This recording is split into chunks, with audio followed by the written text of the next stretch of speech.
শহরে এত বেশি কোলাহল, আশেপাশে এত বেশি শব্দ যে আমার একদম লং ভিডিও মেক করতে একদম ইচ্ছেই করে না। কারণ এত বেশি সাউন্ড থাকলে আমার ভয়েস ওভার দিতে অনেক বেশি কষ্ট হয়ে যায়। অনেকদিন পর একটা লং ভিডিও নিয়ে চলে আসলাম। কারণ ফেসবুকে নিউজ ফিডে ঢুকলে শুধু কাশফুলের ছবি ভিডিও, সবাই যাচ্ছে ঘুরতে।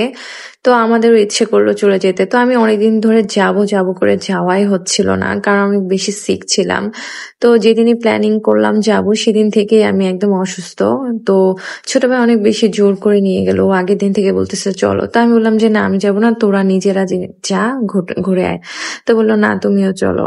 তো আমিও চলে গেলাম ওদের সাথে। তো যেহেতু যাব তো ভাবলাম একটা সুন্দর একটা শাড়ি পরে নেই, শাড়ি পরেই আমরা একসাথে বের হই। আমি আমার মায়ের একটা নীল শাড়ি পরে নিলাম। তো ভাবলাম এই নীল শাড়িটা পরে আমি কাশফুলে একটা সুন্দর একটা ছবি মেমোরিজ করে নেই।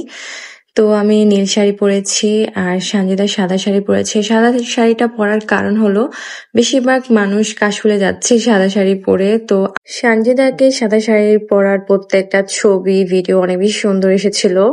যাই হোক আমরা সবাই শাড়ি টাড়ি পরে আর রিক্সাতে একটু একটু করে মানে ভিডিও করতে করতে আমরা চলে এসেছিলাম। ওয়েদারটা এত বেশি মেঘলা ছিল যে ভেবেছিলাম হয়তো এনি টাইম এনি মোমেন্টস যে বৃষ্টি চলে আসবে। তো ভাবলাম যে একটু না হয় শাড়ি পরে আমরা বৃষ্টিতে ভিজি এসব মজা করতে করতে চলে গিয়েছিলাম।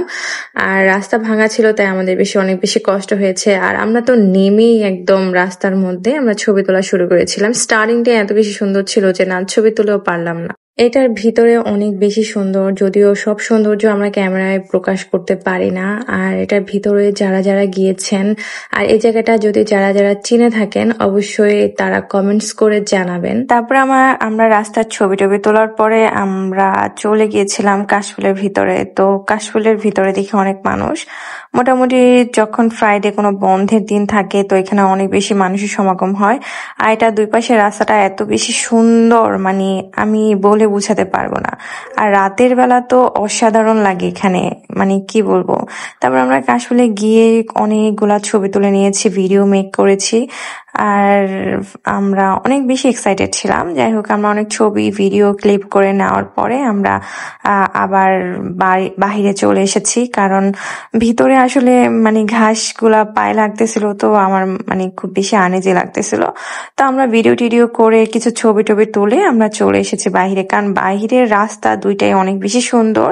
আর আমরা বাহিরের রাস্তাগুলাতে অনেক বেশি ছবি তুলেছি।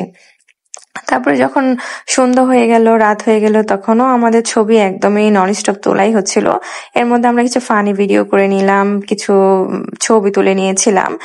তো আমরা এসব করতে করতে খুব টায়ার্ড হয়ে গেছি। তারপরে ভাবলাম যে এখন বাসায় যাওয়া যাক। আমরা এখান থেকে বের হয়ে আমাদের ক্ষুধা লেগে গিয়েছিল, তাই আমরা একটা ফুড কর্নারে বসেছিলাম।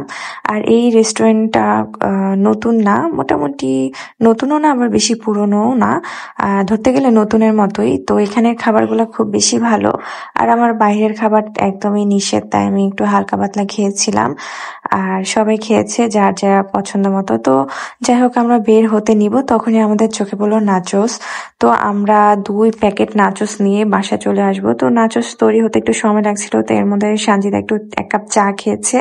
তো আমরা আর কেউ খাবো না, তাই আমরা নেই। আর এখানে অনেকগুলো ফুড কর্নার আছে, আপনার পছন্দ মতো যে যার মতো আপনারা নিয়ে খেতে পারবেন। আর এই দোকানের চাটা অনেক বেশি মজা আর অনেক বেশি ভালো।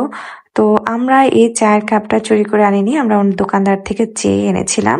তারপর আমরা একটা ফানি ভিডিও মেক করলাম। তো এভাবে করতে করতে আমরা বাসায় চলে এসেছি। বাসায় এসে আমি নাচোস গুলো দেখছিলাম যে কেমন। এই প্রথম যেহেতু আমি নাচোস খেয়েছি, আর এটা আসলে চিপসের মতো, অত বেশি মজাও না আর অত বেশি ভালো না। তো দেখতে দেখতে আমার ভিডিওটা একদম শেষ পর্যায়ে। যদি কারো আমার ভিডিওটা ভালো লেগে থাকে সবাই অবশ্যই লাইক, কমেন্টস এন্ড শেয়ার করে দেবেন। আজকে এই পর্যন্ত, আল্লাহ হাফেজ।